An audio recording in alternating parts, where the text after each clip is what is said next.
ألف لام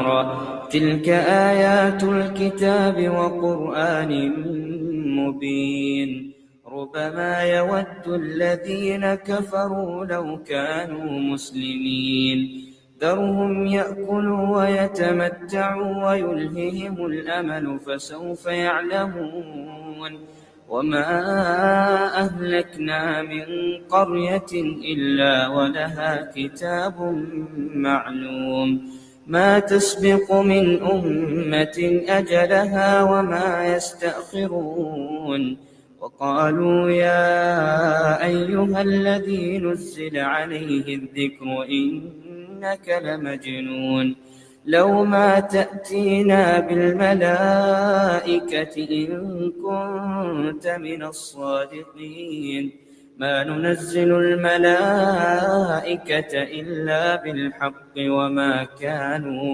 وما كانوا إذا منظرين إنا نحن نزلنا الذكر وإنا له لحافظون ولقد أرسلنا من قبلك في شيع الأولين وما يأتيهم من رسول إلا كانوا به يستهزئون كذلك نسلكه في قلوب المجرمين لا يؤمنون به وقد خلت سنة الأولين ولو فتحنا عليهم بابا من السماء فظلوا فيه يعرجون لقالوا إنما سكرت أبصارنا بل نحن قوم مسحورون ولقد جعلنا في السماء بروجا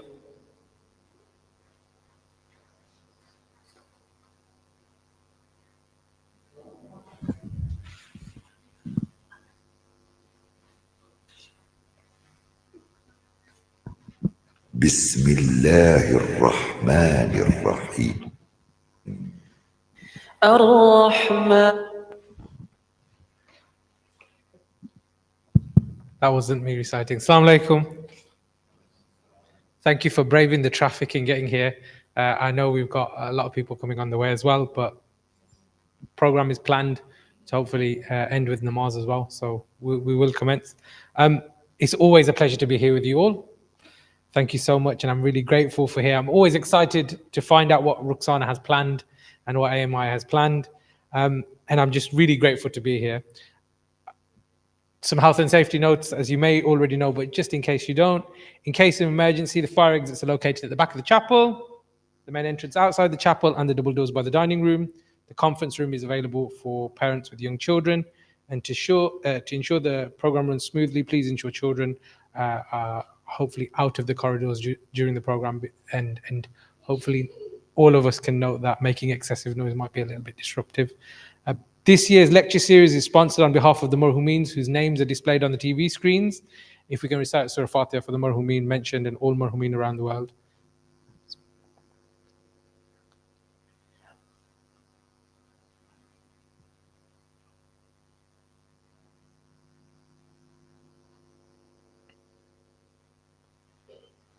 If you wish to donate towards the Arbaeen programs or sponsor a program in the name of Marhumeen, you still have time, and you can do so via cash or card in the foyer by scanning the QR codes on the TV screens.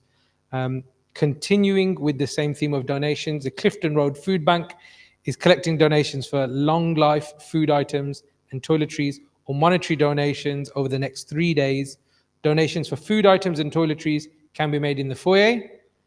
For more information, please see the poster on the TV screen. A quick reminder about 2-day AMI transformative program titled Self-Coaching Mastery. I've seen the posters for this and I was intrigued myself. So that's at Al-Mahdi Institute. It's delivered by Dr. Zahir Ismail on the 12th and the 13th of October this year. And it combines traditional Islamic self-development principle with modern Islamic psychology, guided meditations and reflective circles to inspire meaningful change and empower you on your spiritual path. Packages with and without accommodation are available, and all of them include meals. For more information, visit ami.is/SCM or scan the QR code on the TV screens. Finally, a programming reminder about tomorrow. The program starts at 7:30. Hopefully, anticipating the traffic, we can all get here on time with Quran recitation, followed by a lecture by Sheikh Ali Kaki, a poetic recital of the Maqtal of Imam Hussain by Dr. Hussain Shikho, ziyarat, namaz, and ending with refreshments. This year we gather under the theme of unity, which I think is quite pertinent, of Imam Hussein's stance against Yazid from a human, historical, and spiritual perspective. As testament to the Imam, we're truly blessed to be afforded not one, but three speakers. So we've got Dr. Munzela Raza, Sheikh Ali Kaki, and Sheikh Riaz Walji, all products of great work, the work AMI does with your support.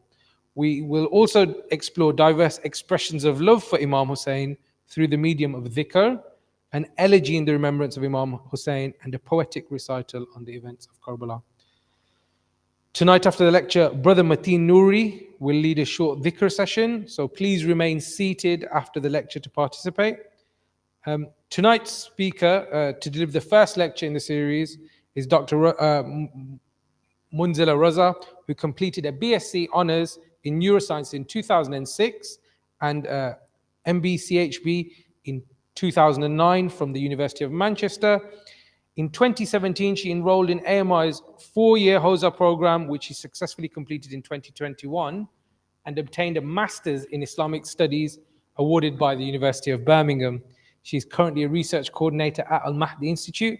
And in our Muharram series this year, Dr. Panjwani spoke comprehensively about human nature of the Imam, capturing our hearts and our minds. I believe tonight's lecture, titled Imam Hussein's Stance Against Yazid from a Human Perspective, will captivate us in a fashion of its own. I must admit, this will be the first time I will hear from Dr. Raza, and that really excites me. Can I ask you loudly to recite 3 salawat as we ask her to take the stand? Allahumma salli ala Muhammad wa ali Muhammad. Allahumma salli ala. I was told she was going to come in, but I think she might be waiting outside.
Yeah, a bit higher maybe.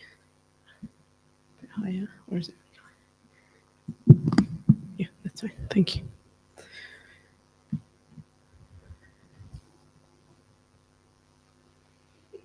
Yeah. أعوذ بالله من الشيطان الرجيم. بسم الله الرحمن الرحيم. الحمد لله رب العالمين.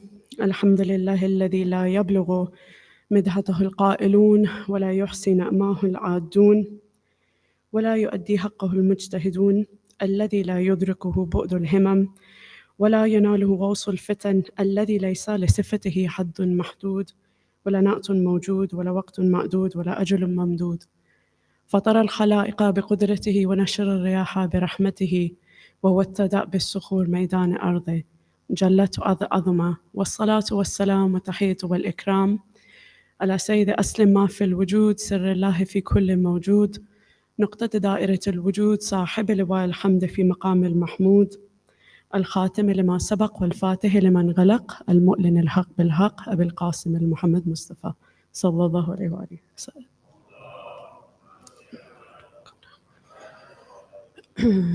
وآله الطيبين الطاهرين المعصومين المظلومين. أما بعد، فقد قال حق سبحانه وتعالى في محكم كتابه المجيد وفرقانه الحميد وهو أصدق الصادقين وقوله الحق. بسم الله الرحمن الرحيم. ألا بذكر الله تطمئن القلوب. صلوات.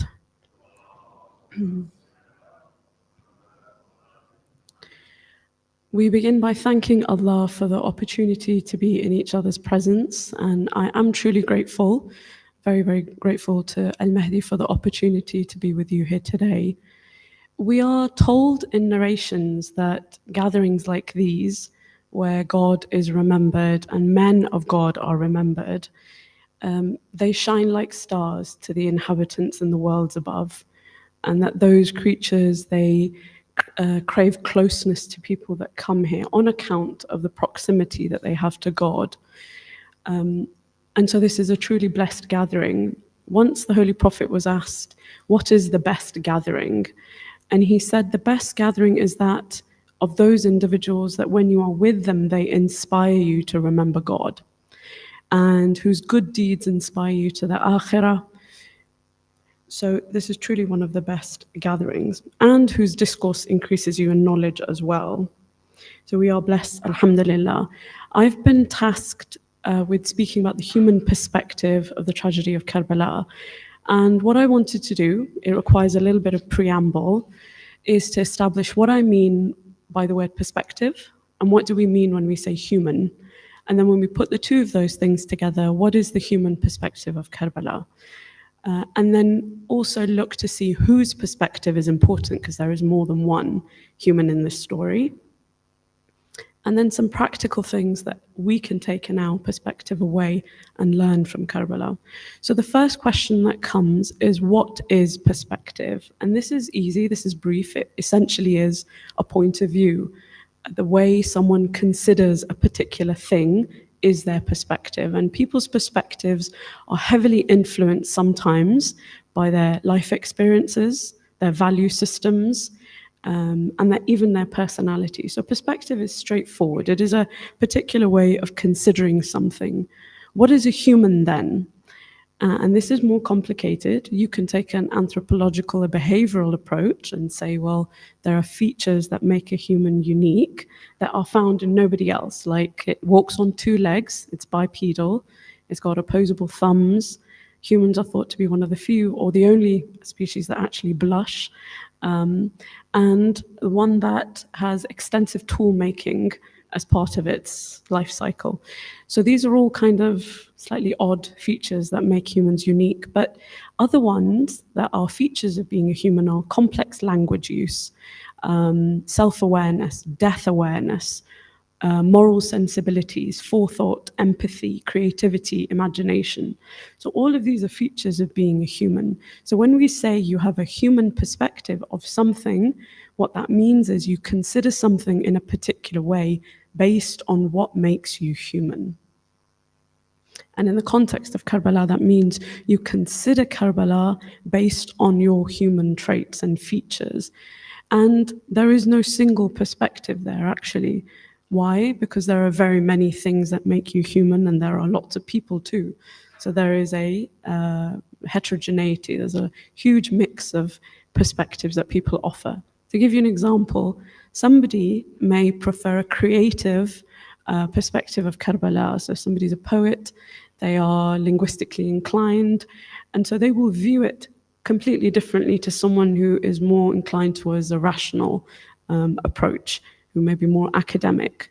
And then you have other people who are more mystical. So there are lots of different human perspectives to Karbala that you can explore.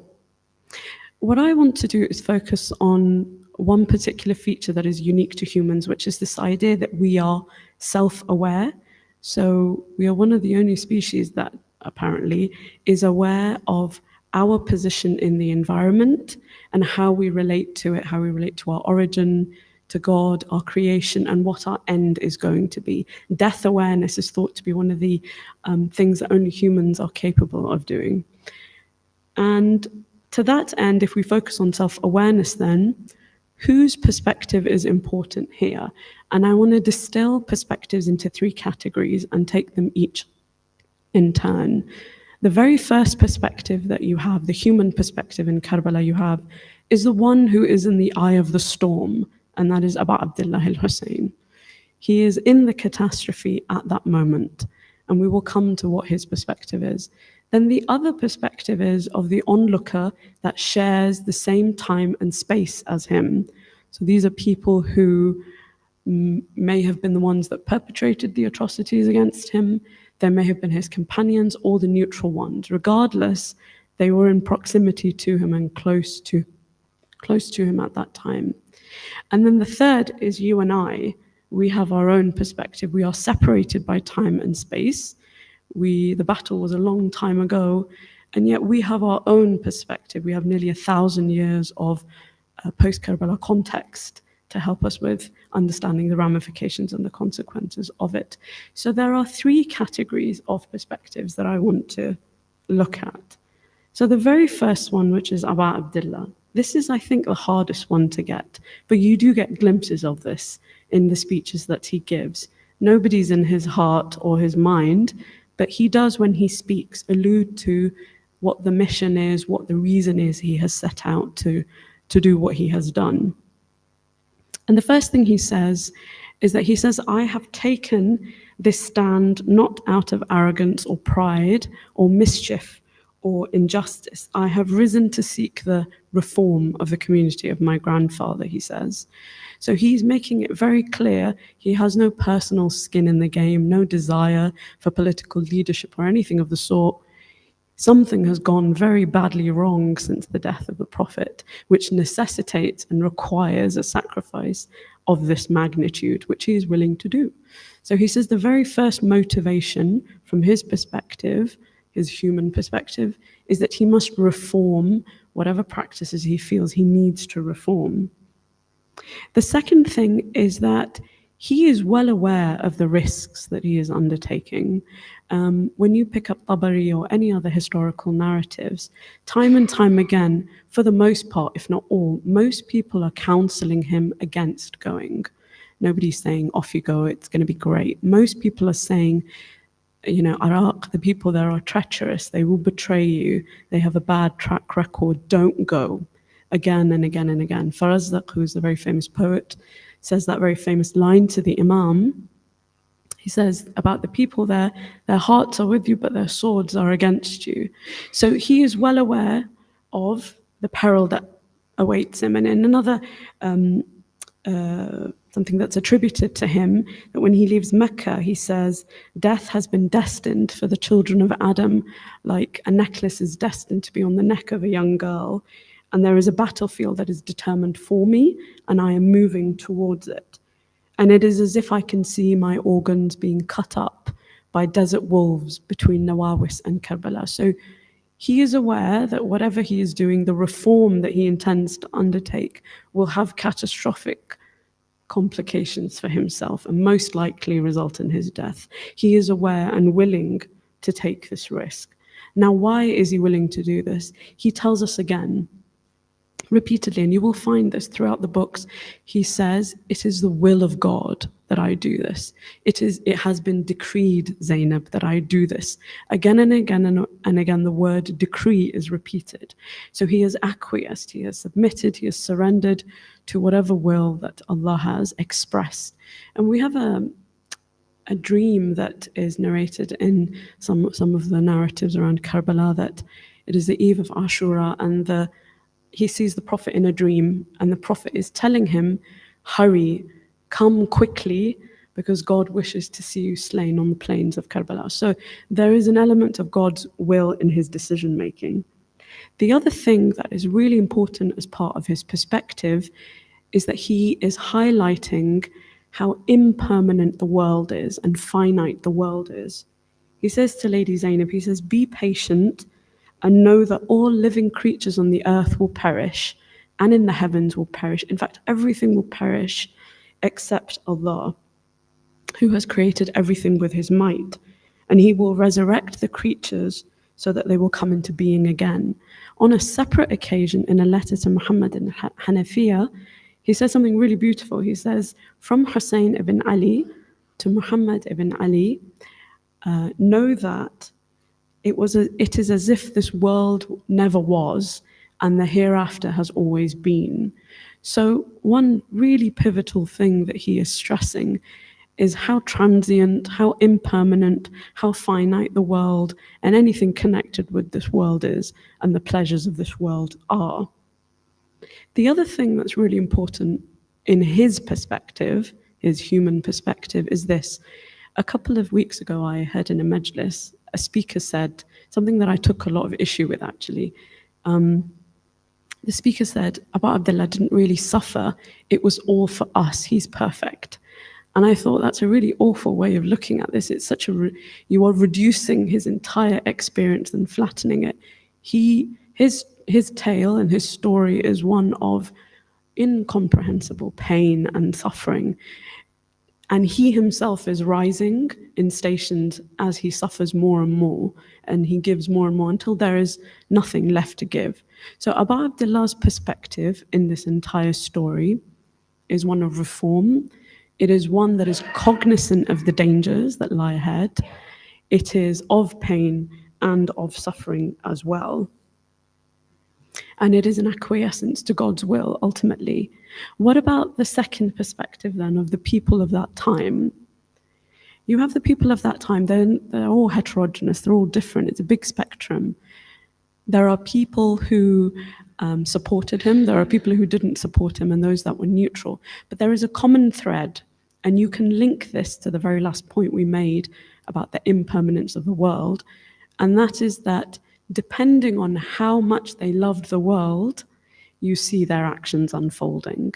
So when the mind is utterly consumed with wealth and land, and it wants to acquire that at any cost and any crime committed, Umar bin Sa'ad is born, a man like him is born. And when you have people who are warring with both those sides of this world and the next, they sit on the fence and they are very neutral. And then when you have people whose hearts are aligned with Abu Abdullah, who see that this world is utterly finite, there's nothing to be had in this world, then you get people like Zuhair bin Qayn, who give up their possessions very easily and very quickly. So their perspective is heterogeneous, but there is also a common thread there of how much you love this world. What about our perspective then? We are not in the same time and space as the Imam. Nothing you do here will alter the battle that already occurred, that has gone and that has passed. So then how do we view Karbala? And here the Quran is very helpful. Allah subhanahu wa ta'ala repeatedly gives us stories in the Quran, does he not, of apostles. And he also tells us why he's telling us those stories. In Surah Yusuf he says, لَقَدْ كَانَ فِي قِصَصِهِمْ عِبْرَةٌ لِأُولِي الْأَلْبَابِ. So he's saying there are lessons in these stories. They are not just for you to repeat in a ritualistic fashion. So we can use that same thing here. We can view Karbala as a story, a lesson, an ibrah for you and for I. And you can then say, well, which lesson are you going to pick? Because there are hundreds, and there are hundreds. But I want to focus on the one that Imam says in his letter to Muhammad Hanafiya, where he says, it is as if this world never was and the hereafter has always been. And so the very significant lesson is understanding how we relate to this world and to the next. So when you look at Karbala, when I look at Karbala, you see that it is a story of a very small group of men who were very godly men who understood that they had to give up the world to gain the akhirah afterwards. And they have a very deep and profound understanding of reality. But is knowing that enough? So we said you should take lessons from stories, and it's important to take lessons from the story of Karbala, the narrative of Karbala, but is knowledge of it sufficient? And the answer is, of course, no.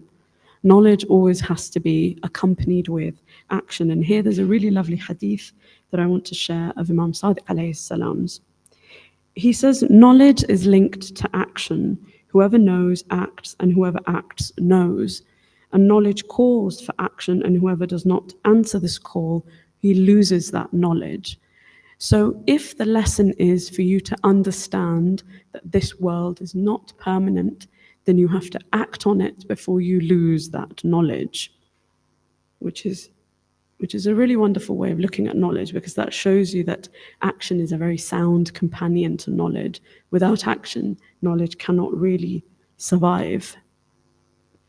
If we look at this world then, and if we're taking lessons, we look at how finite this world is. There is a tremendous amount of literature in the Quran, in the Hadith, that talks about this world.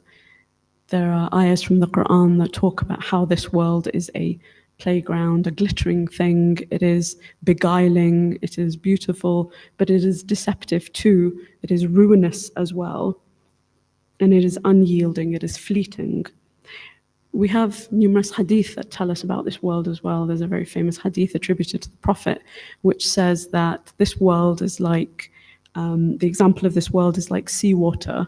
The more a thirsty person drinks from it, the thirstier he becomes until he dies.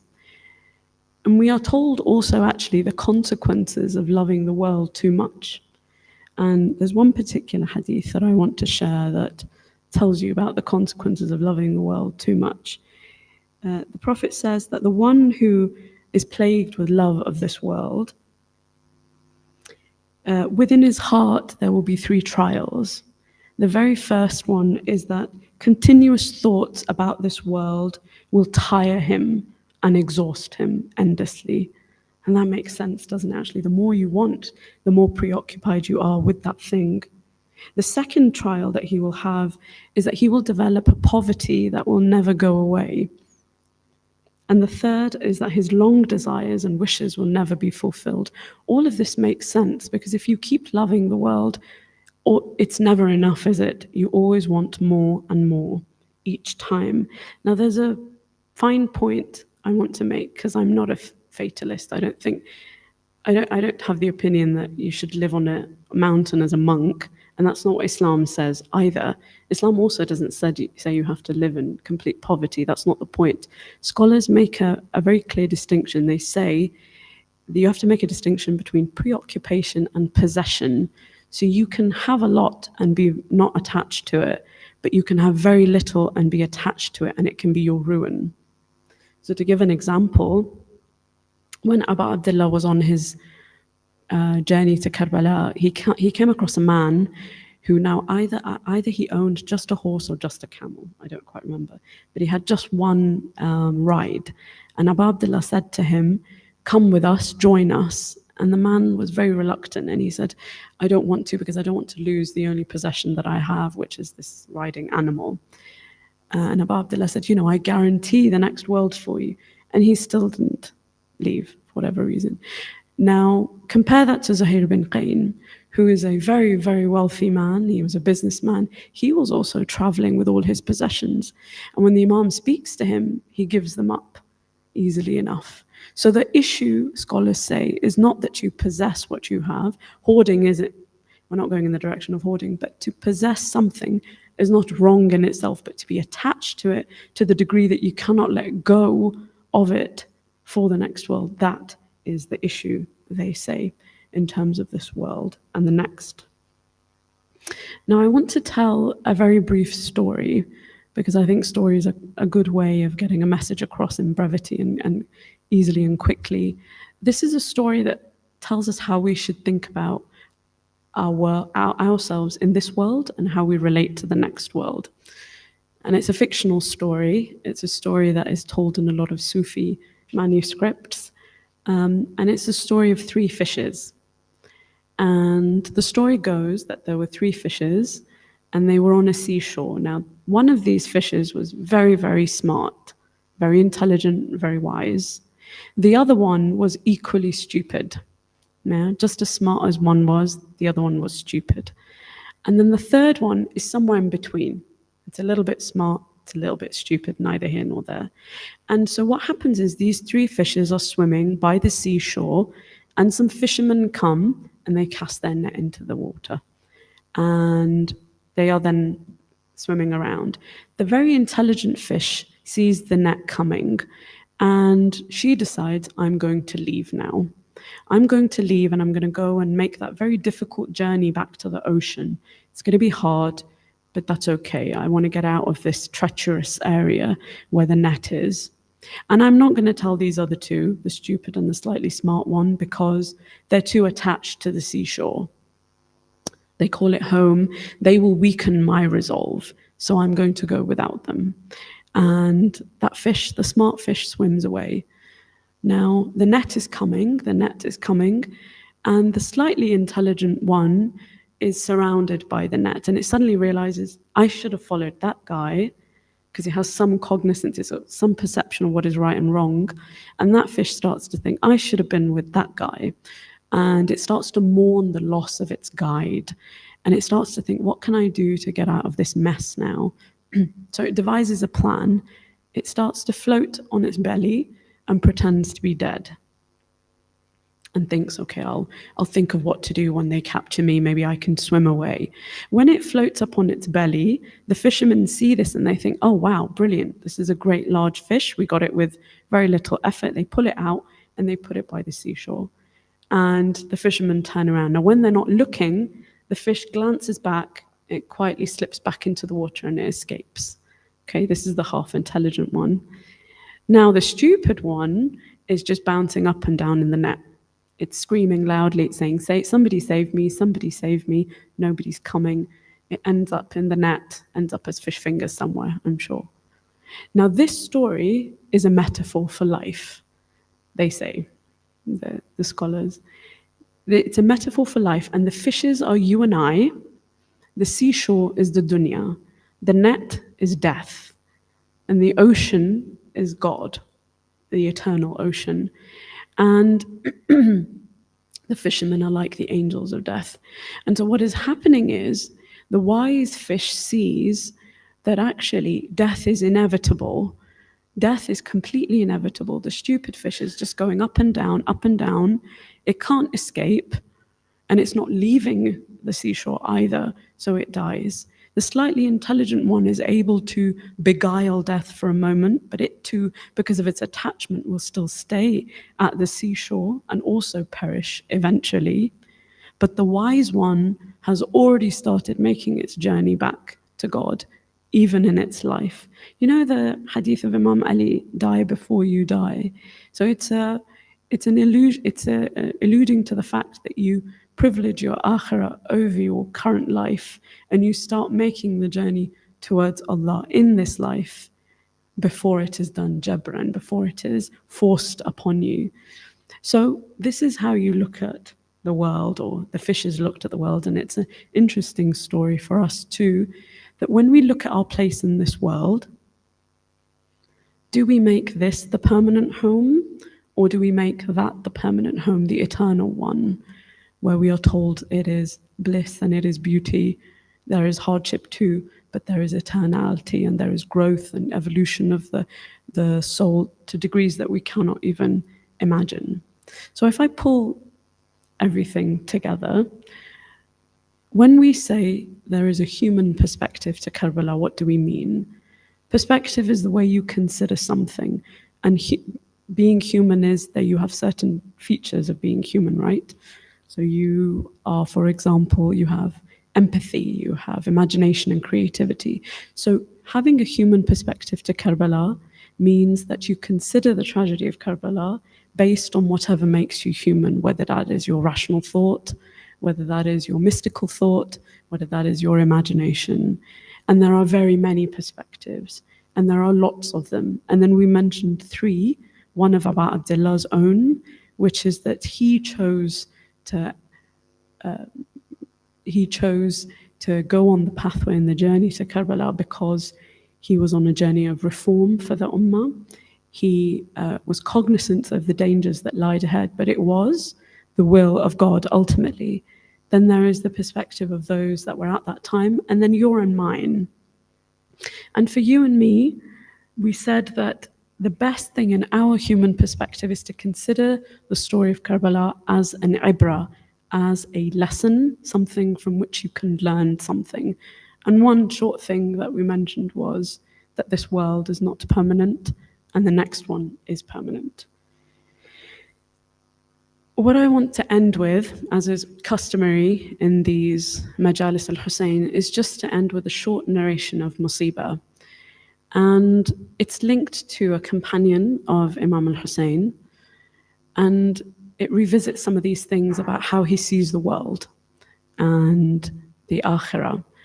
And it is said that Imam al-Hussain had a companion. It's the eve of Ashura. His companion was called Nafi' ibn Hilal. And the Imam is exiting the tent. The Imam exits the tent, and when Nafi' sees this, he gets very agitated and very worried. He goes to the Imam very quickly and he says, "Why are you leaving the tent?" Because Umar ibn Sa'd is a very rebellious man. He's a rebellious man and I don't trust him, and I'm very agitated and I'm anxious for your welfare. Please don't leave the tents like that.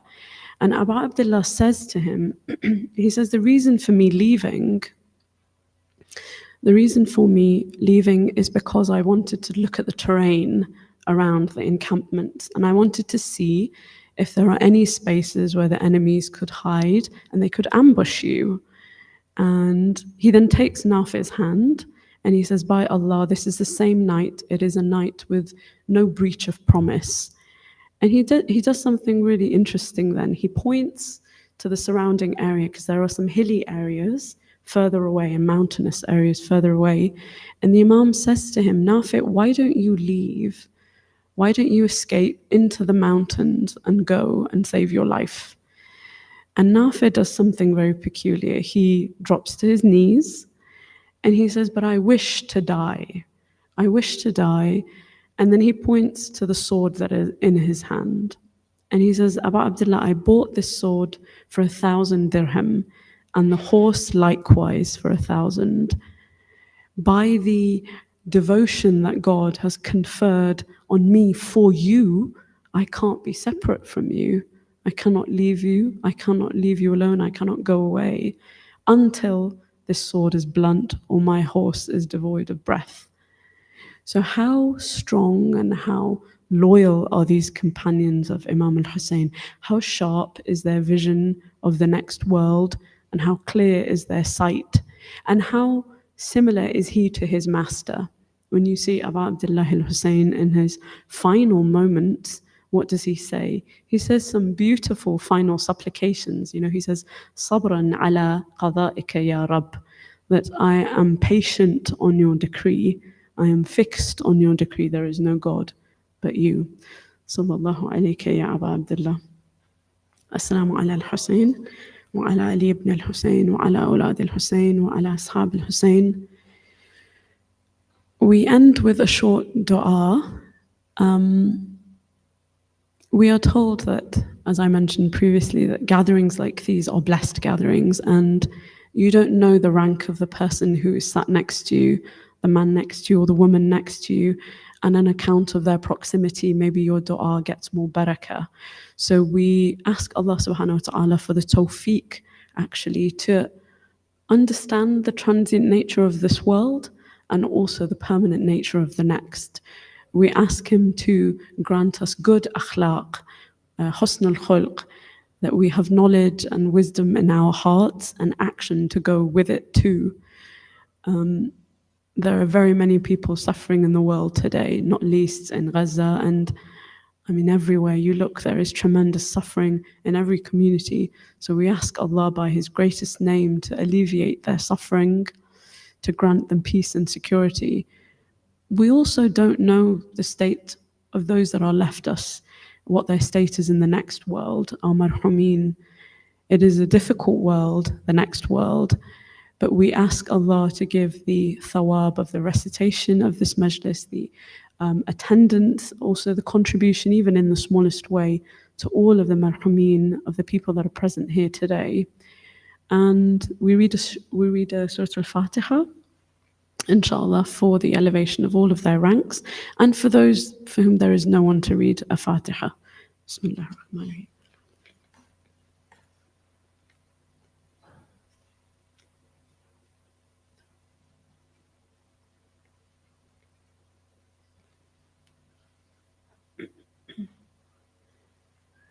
صلوا على محمد وآل محمد. على محمد وآل محمد. لكن we're now going to breath.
Everyone can join me, inshallah.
Now, inshallah, we'll chant the name, the Lord of Hussain.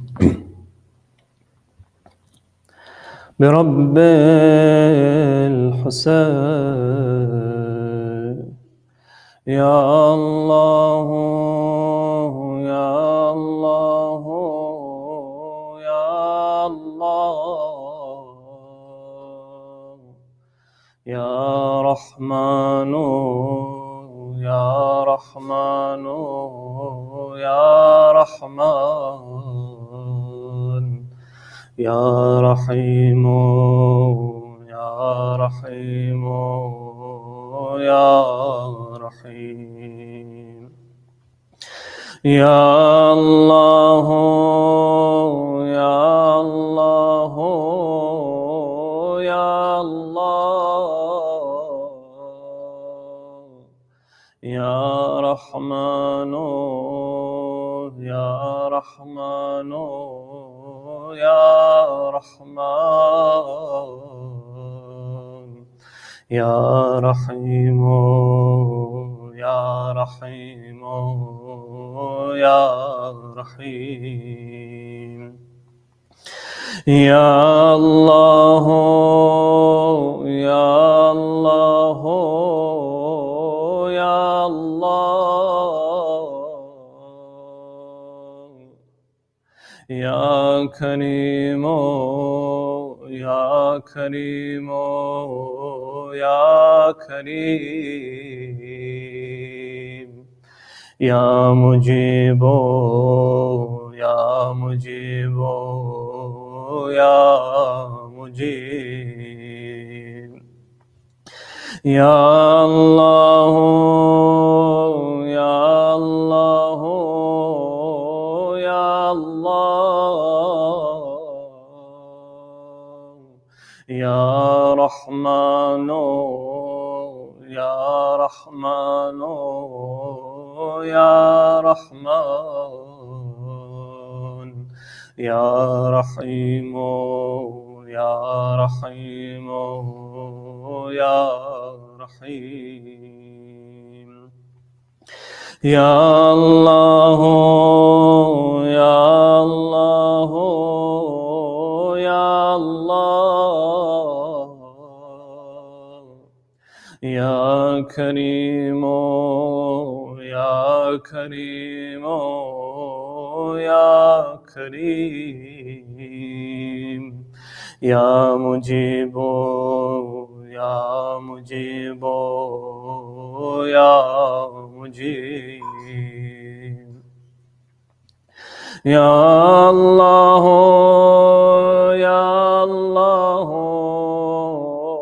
يا الله يا خالق يا مالك يا رازق يا خالق يا مالك يا رازق يا الله يا الله يا الله يا رحمن يا رحيم يا كريم يا الله يا الله يا الله يا رحيم يا غفور يا كريم يا الله يا الله يا الله يا قدوس يا سلام يا مؤمن يا كريم يا رحيم صلوا على محمد وآل محمد اللهم صل على محمد